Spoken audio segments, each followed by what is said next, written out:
I've always been the kind of guy who believes in loyalty. When you commit to someone, you commit for life. No excuses, no exceptions. That's how I always saw my marriage to Lisa. We had this bond, you know? We built something strong, something I thought was unshakable. I mean, sure, life throws challenges at you, financial stress, long work hours, all of that. But we were solid, or at least that's what I believed. I never doubted her, not once. Why would I? Lisa was my person. I'd hear stories from friends or see things on the news about people cheating, about marriages falling apart, but I always thought, not us. Lisa would never do something like that. I had this image in my head of what our life would look like, growing old together, staying loyal through it all. I wanted that so badly, that fairy tale ending where everything just works out. But if I'm being honest, there was always this little nagging fear at the back of my mind. You hear enough stories and it gets to you. But I'd brush it off. My Lisa, she's not like that. She wouldn't cheat. I had these doubts, sure, but I never let them take root. I'd laugh them off. We had our ups and downs, like any couple, but I never questioned her loyalty. I guess you could say I was living in a bubble, believing everything was perfect. Maybe part of me didn't want to face the reality that sometimes, no matter how much you trust someone, things can go terribly wrong. It started as a normal day. I was standing in the driveway, just about to head out, when my neighbor, Mark, came over. He had this strange look on his face, like he didn't want to be the one to say it, but he couldn't hold it in any longer. "John," he said, voice low, almost apologetic, "I need to tell you something about Lisa." My heart dropped instantly. Something about the way he said her name made my stomach twist.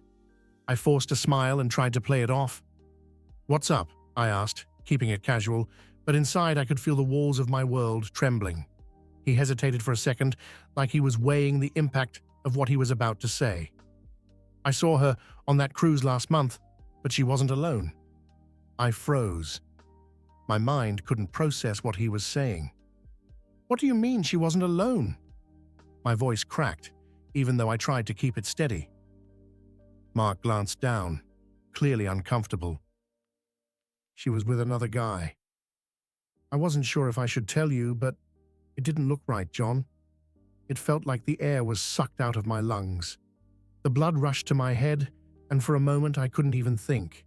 My Lisa, on the cruise, with another man? This had to be some kind of sick joke, right? But Mark wouldn't make something like this up. I could tell by the look in his eyes. He was trying to spare me, but the damage was already done. I tried to speak, but nothing came out. The disbelief was overwhelming. My mind was racing, trying to find an explanation that made sense. Maybe it was a misunderstanding. Maybe it was just a coworker, a friend, anyone but what my gut was starting to scream at me.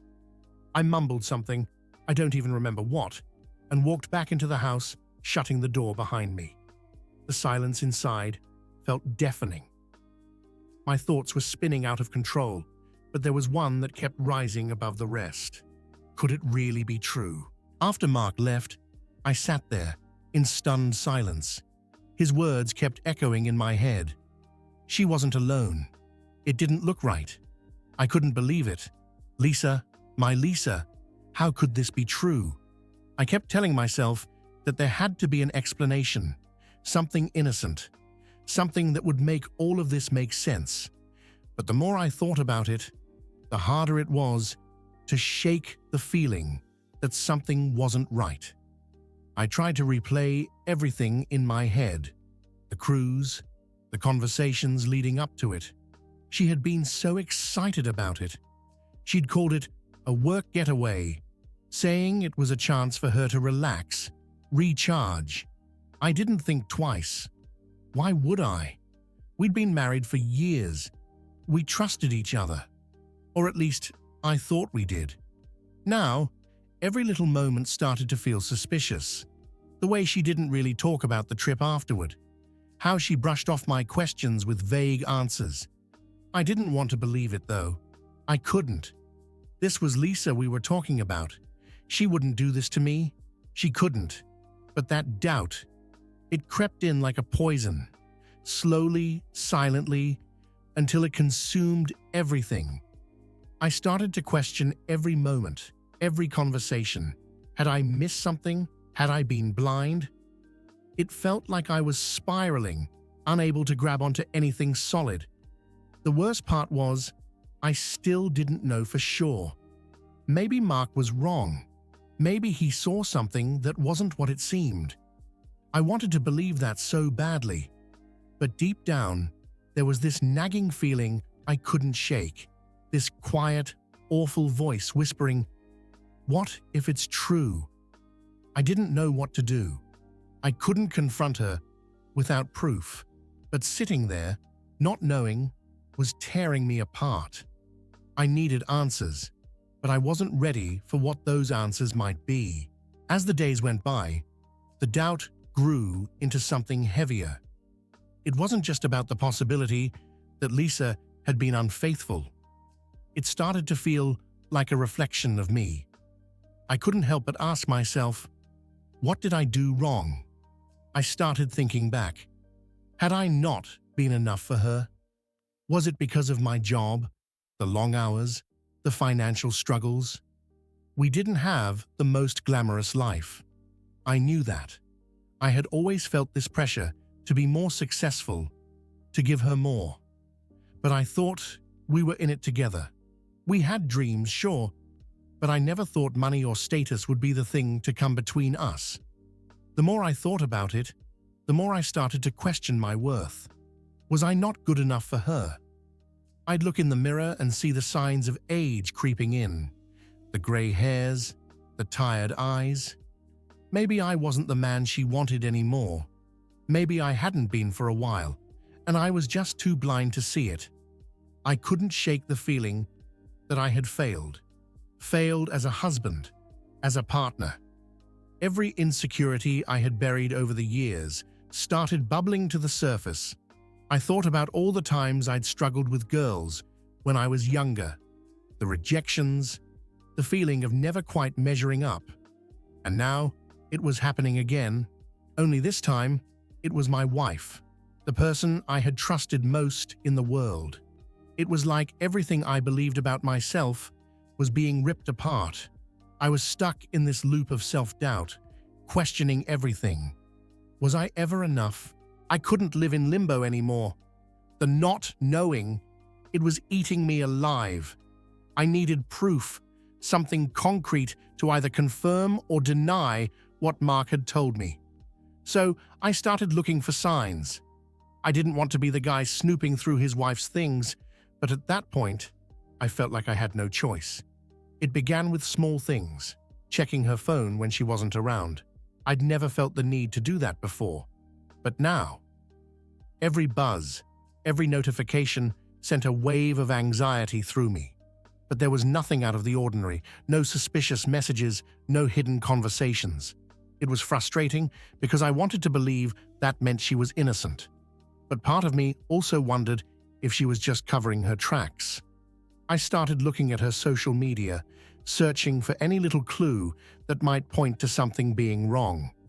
But again, nothing. Everything seemed perfectly normal on the surface. If there was something going on, she was hiding it well. Then, I started asking questions. Not directly, but casually. Probing. Trying to see if her stories lined up. How was that dinner on the cruise? Who'd you end up sitting with? I'd watch her closely as she answered, looking for hesitation, for anything that might give her away. But she was smooth. Too smooth. I still didn't have concrete proof, but my gut was screaming at me that something wasn't right. The more I dug, the more unsettled I felt. I was stuck in this cycle of hoping I'd find nothing and fearing that I might be right. Every day, I found myself looking for the truth, even though part of me was terrified of what I might uncover. I couldn't take it anymore. The doubt, the suspicion, it was all consuming. I had to know the truth, even if it broke me. So one night, after dinner, I finally decided to confront Lisa. My heart was pounding in my chest as I sat her down at the kitchen table. I tried to keep my voice steady, but there was no hiding the tension in the air. "Lisa," I said, my throat tight, "we need to talk." She looked up at me, surprised but not alarmed, at least not at first. I could feel the words hanging in the air between us. "Mark told me something about the cruise. He said he saw you with another man." For a second, her face went pale, and I saw it. The truth. It was written all over her expression. She quickly composed herself, but that brief flicker of guilt was enough. "What?" she said, trying to act shocked. "Are you serious? Mark must have misunderstood. There's nothing going on." But I couldn't let it go. "Don't lie to me, Lisa. I've noticed things. You've been distant since the cruise. Just tell me the truth." There was a long, painful silence. She avoided my gaze, her hands fidgeting nervously. Then, slowly, she spoke. "It wasn't supposed to mean anything, John," she whispered, tears welling up in her eyes. "It was a mistake. I'm so sorry." Those words hit me like a punch to the gut. My worst fears were confirmed, and the world I had built around us came crashing down. I sat there numb, barely able to process what she was saying. She tried to explain, tried to justify it, but all I could hear was the betrayal. My wife, the person I had trusted more than anyone, had shattered everything we had. I didn't say much after that. There wasn't anything left to say. The truth was out, and nothing would ever be the same. After Lisa's confession, it felt like the ground had been ripped out from under me. I wasn't angry, not yet at least. I was just empty. Number. The kind of numb that swallows you whole, where even breathing feels like a struggle. The woman I had loved, the person I had built my life with, had destroyed everything, and I didn't even know how to begin processing it. The days that followed were a blur. I couldn't sleep, couldn't eat. Every time I closed my eyes, I saw her with him, some faceless figure who had taken away the life I thought I had. The house felt different, like it wasn't even mine anymore. Every room reminded me of her, of us, and the future we had once talked about building together. But now, that future felt like a lie. The worst part was the questions that kept running through my mind. How could she do this to me? Why wasn't I enough? Was it something I did or didn't do? My self-worth, already shaken, crumbled even more under the weight of the betrayal. I felt broken, completely and utterly broken. I didn't know who to talk to. I didn't want to tell anyone what had happened because somehow it felt like admitting failure. Like I had failed as a husband, failed to see the signs, failed to keep her. The pain was constant, an ache that wouldn't go away, no matter how hard I tried to distract myself. I thought I knew heartbreak before, but this was something else entirely. It felt like every piece of me had been torn apart, and I had no idea how I would ever put myself back together again. After the initial shock wore off, I was left with one haunting question. Do I stay or do I leave? It felt like I was standing at a crossroads, but every path led to more pain. Staying meant trying to rebuild something that felt shattered beyond repair. Could I ever trust her again? Could we go back to the way things were? I wasn't sure. But leaving meant walking away from everything we had built. The memories, the life we had shared, it would all be gone. I wrestled with the decision every waking moment. Part of me didn't want to give up on her, on us. We had been together for so long, and I had always believed that marriage meant sticking it out, no matter how hard it got. I thought about all the good times, the years we spent building a life together. Was one mistake enough to throw it all away? But then, the other part of me screamed that I couldn't stay. How could I live with the betrayal? How could I ever look at her the same way again? The trust had been destroyed, and without trust, what was left? Every time I thought about her with someone else, it tore me apart. Could I really forgive her? Or would I be stuck living in a constant state of doubt and insecurity? The decision weighed heavy on me. I couldn't talk to her without feeling that sharp sting of betrayal. But I also couldn't imagine my life without her. It was a no-win situation, and every option felt like it would leave a scar. I knew I had to make a choice, but I didn't know if I was strong enough to make it yet. I couldn't do it alone anymore. The weight of it all, the betrayal, the heartbreak, the decision, it was too much. So I turned to the people I trusted most, my friends and family. It wasn't easy to open up. How do you start a conversation like that? Hey, by the way, my wife cheated on me. It felt like admitting failure, like I had let everyone down. But I had to get it out, had to talk to someone. The first person I told was my brother. He'd always been the one I could count on when things got rough. I remember sitting in his living room, barely able to get the words out. But when I finally did, his reaction was exactly what I needed: anger, disbelief. He was furious on my behalf, telling me I deserved better, that I needed to leave her. You can't stay with someone who did that to you, John. You'll never be able to trust her again. His words echoed what I had been feeling, but hearing it from someone else. It made the reality of it all hit even harder. But when I talked to my mom, it was different. She didn't jump to conclusions or tell me to leave. Instead, she reminded me of how long Lisa and I had been together.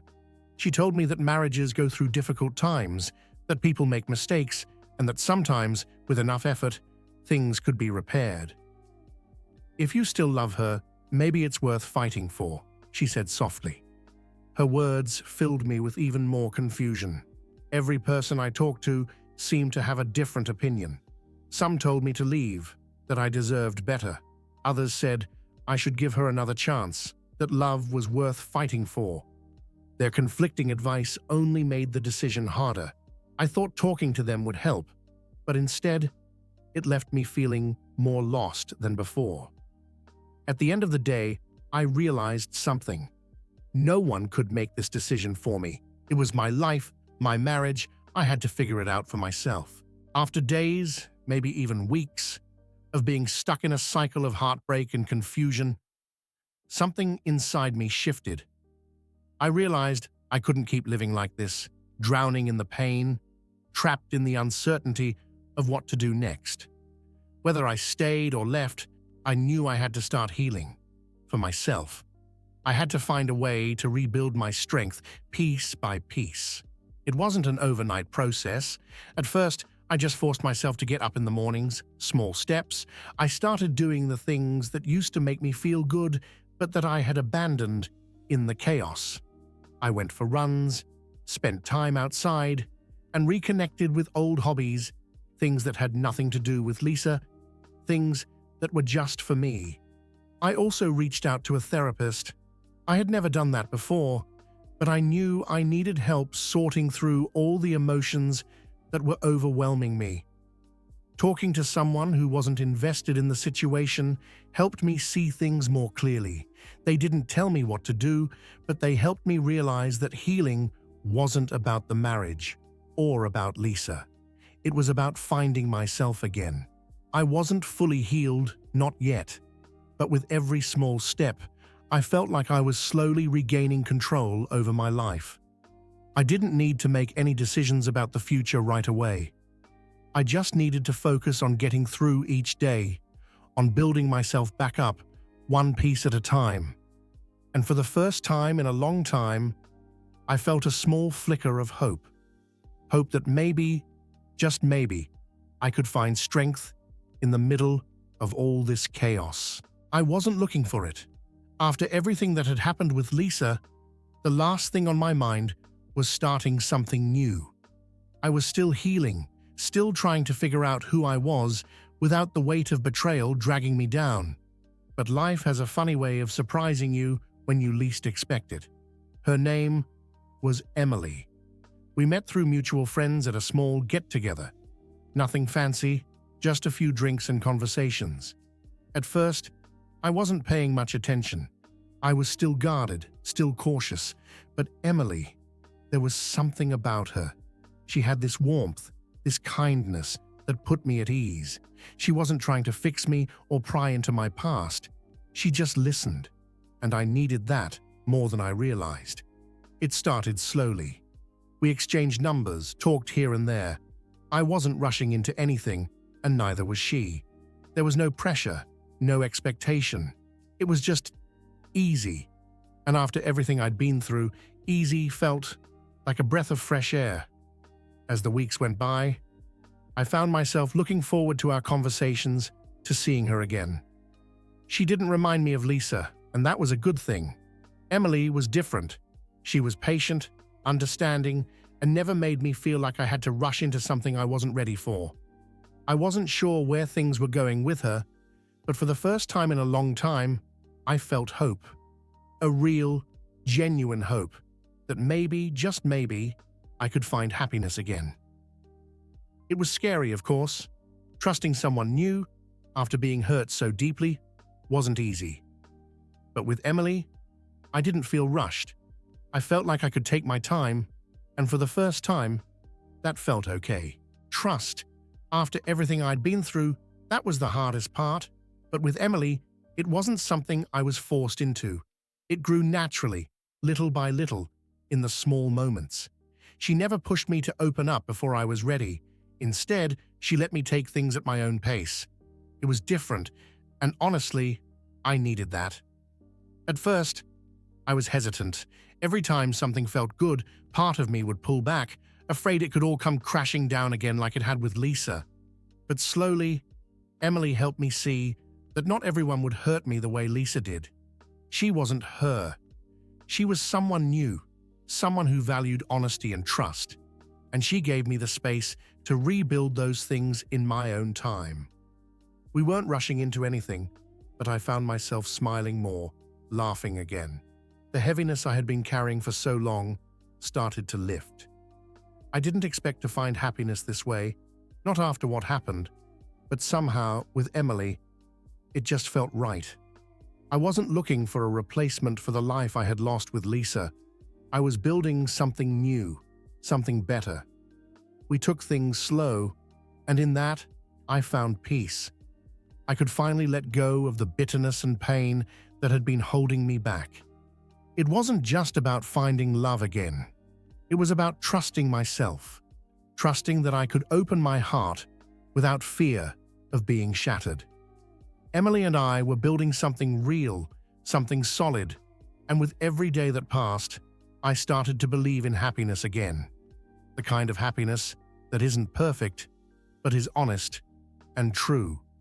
And for the first time in a long time, I felt like I was moving forward, not stuck in the past, but living in the present with hope for the future.